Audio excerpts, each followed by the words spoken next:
हाल ही में अफगानिस्तान पाकिस्तान सीमा पर एक बार फिर हिंसा भड़क उठी। तालिबान लड़ाकों ने एक साथ पाकिस्तान की कई सीमा चौकियों को निशाना बनाया।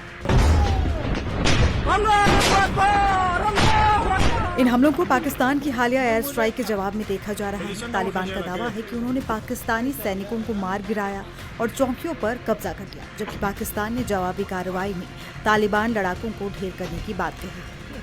लेकिन सबसे बड़ा सवाल ये है कि तालिबान के पास इतनी सैन्य शक्ति आई कहां से कि वो एक साथ इतने मोर्चों पर हमला कर सके।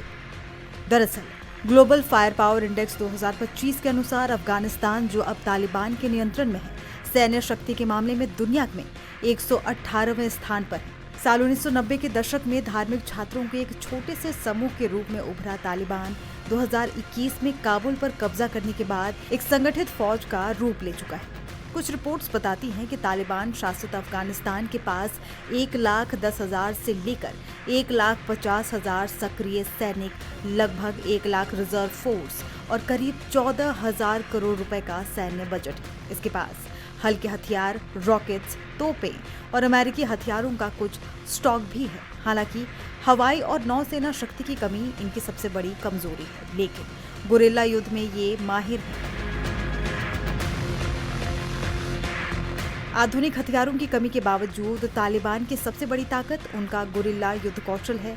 वो छोटे समूहों में छिपकर हमला करते हैं, पहाड़ी इलाकों और दुर्गम भूगोल का फायदा उठाकर दुश्मन को चौंका देते हैं। और इसी तरह भले ही ये सेना आकार में पाकिस्तान की सेना से छोटी हो, लेकिन स्थानीय भौगोलिक जानकारी और अपने युद्ध कौशल के दम पर ये एक बड़ी चुनौती पेश करती है।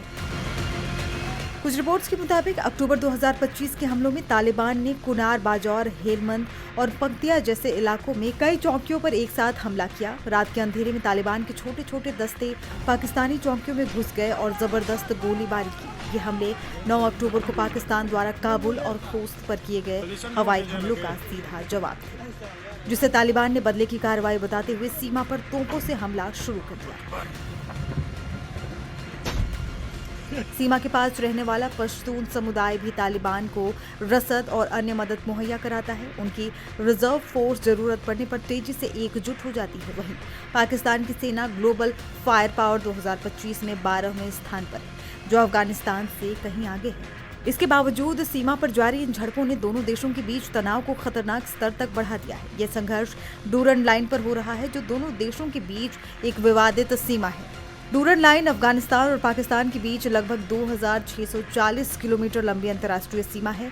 इसे साल 1893 में ब्रिटिश भारत के विदेश सचिव सर मोर्टिमर डूरंग और अफगानिस्तान के अमीर अब्दुल रहमान खान के बीच एक समझौते के तहत स्थापित किया गया था, लेकिन अफगानिस्तान इसे कभी पूरी तरह से नहीं मानता। जानकारों का मानना है कि अगर हालात काबू में फिलहाल नहीं आए तो ये संघर्ष पूरे क्षेत्र की सुरक्षा को और गंभीर रूप से प्रभावित कर सकता है। अफगानिस्तान पाकिस्तान सीमा पर सुलगता ये तनाव कब थमेगा, ये देखना बाकी है, लेकिन फिलहाल ये दक्षिण एशिया के लिए एक बड़ी चिंता का विषय बना हुआ है।